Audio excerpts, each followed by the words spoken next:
Yang dimaksud dengan rasional itu apa? Yang dimaksud dengan rasional itu adalah sesuai dengan rasio. Apa yang dimaksud dengan rasio? Bahasa Indonesianya rasio itu adalah perbandingan. Jadi perbandingan rasio antara orang yang begini dengan itu, rasio itu perbandingan. Artinya apa? Membandingkan satu informasi dengan informasi yang lain, itu disebut sebagai rasional.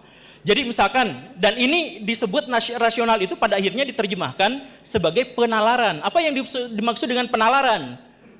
Yang dimaksud dengan penalaran itu adalah dua informasi dalam benak kita dicoba dihubungkan. Itulah yang namanya nalar. Berpikir bernalar itu adalah, misalkan bernalar itu ya, saya itu ada di mana sekarang ya? Saya ada di mana sekarang artinya ada pengetahuan dan informasi tentang saya, ada informasi tentang tempat. Maka dikaitkan keduanya dalam bentuk pertanyaan, maka bentuknya adalah saya ada di mana. Itu artinya apa?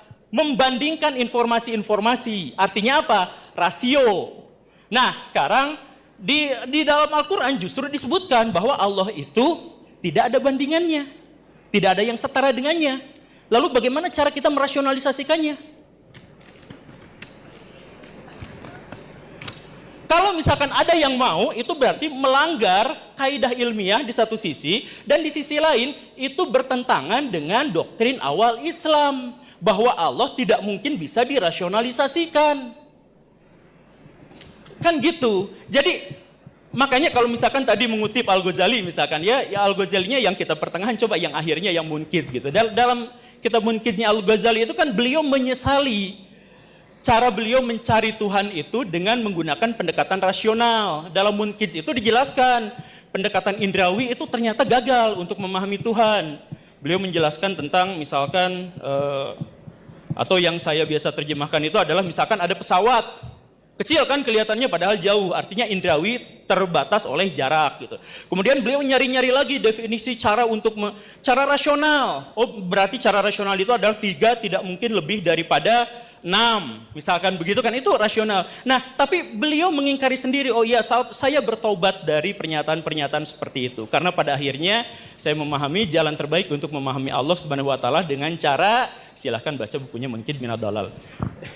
Tapi sekali lagi ya, makanya saya terheran-heran ketika sekarang ada yang mempertanyakan dan mempermasalahkan ketika saya menyatakan bahwa Allah tidak bisa, atau akidah dalam hal ini tidak bisa diilmiahkan. Kenapa? Karena memang saya tidak mau sama sekali menganggap bahwa akidah itu adalah objek dari penelitian, objek dari ilmu pengetahuan. Karena apa? Karena itu dasarnya memang, karena gini nih, ilmiah itu dasarnya dari mana? Ilmiah itu adalah hasil akumulasi pengetahuan dan kesadaran masyarakat dunia. Jadi saya mohon maaf, sangat naif kalau ada yang mengatakan bahwa ini kan ilmiah versi Islam, ini ilmiah versi Barat. Gak ada yang seperti itu. Yang dimaksud dengan ilmiah itu artinya salah satu karakteristiknya adalah dia sudah teruji oleh metode yang bisa diulang di banyak tempat, di banyak waktu. Jadi artinya apa? Lintas batas, lintas benua. Dan bahkan setelah itu pun hasilnya adalah kebenaran empirik. Artinya apa? Tidak benar murni. Tidak benar murni. Nah, jadi yang pertama ya, kalau misalkan dalam Islam ada dikatakan kebenaran versi ilmiah, kebenaran versi sekuler dan sebagainya, kebenaran versi Islam dan sebagainya, yang nggak ada. Bahkan metodologi ilmiah yang sekarang kita kenal itu didapatnya dari mana? Secara filosofis didapatnya dari Immanuel Kant. Ketika beliau misalkan mengatakan bahwa rasional itu punya kelebihan dan kekurangan masing-masing, empiris punya kelebihan dan kekurangan masing-masing. Jadi ayo kita satukan. Dia bikin kantilisme tapi tidak populer, tapi itu kemudian dijadikan patokan. Maka nanti kemudian muncullah Auguste Comte yang muncul dengan positivistiknya. Dan sejak saat itulah akhirnya ilmiah itu muncul. Nah, apakah peran Islam tidak ada di situ? Besar. Karena Immanuel kan referensi utamanya justru adalah dari sarjana-sarjana muslim. Jadi misalkan soal eksperimental, uji eksperimental, soal cara menguji dan sebagainya itu kan dari Ibnu Haytham, dari Ibnu Sina dan sebagainya.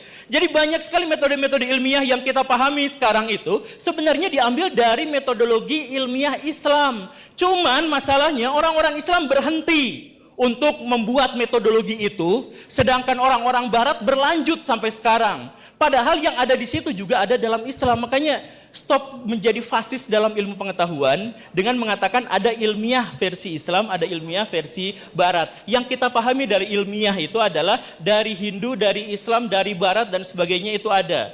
Nah, ini juga sebenarnya terkait dengan ajaran Islam yang paling dasar, bahwa ilmu itu tidak pernah ada ilmu Barat, ilmu Timur. Semua ilmu demi Allah itu dari Allah Subhanahu wa taala tanpa kecuali.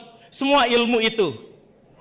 Tinggal siapa yang akhirnya membuat metodologinya. Nah, untuk menciptakan metodologi ilmu itu ada yang muslim, ada yang non-muslim. Yang muslim kita ambil, yang non-muslim kita ambil juga, disebutnya sebagai hikmah. Makanya di abad di abad kejayaan Islam itu ada yang namanya Harun al-Rashid. Dia itu bikin yang namanya Raudatul Hikmah. Raudatul Hikmah itu apa? Perpustakaan yang isinya adalah ilmu-ilmu yang berasal dari Romawi, dari Persia, dari India, dan lain sebagainya. Kenapa? Karena pada waktu itu istilah hikmah berarti adalah milik kaum muslimin yang hilang. Pernah dengar ya istilah itu ya? Jadi hikmah itu adalah milik kaum muslimin yang hilang, masih ingat ya? Nah, karena itu adalah milik kaum muslimin yang hilang, maka itu milik kaum muslimin, ya diambil dalam Raudatul Hikmah. Lalu putranya itu membuat dari sekedar perpustakaan berubah menjadi tempat penelitian ilmiah. Maka disebutlah Baitul Hikmah. Nah, jadi tradisi ilmiah itu diantaranya adalah dari Islam karena untuk pertama kalinya dalam sejarah ilmu tidak disekulerkan dan tidak difasiskan. Tidak ada ini namanya ilmu dari Persia, ini dari, tidak. Pokoknya semua ilmu itu adalah dari Allah Subhanahu wa taala untuk kemudian diambil dan menjadi milik dari seluruh umat manusia.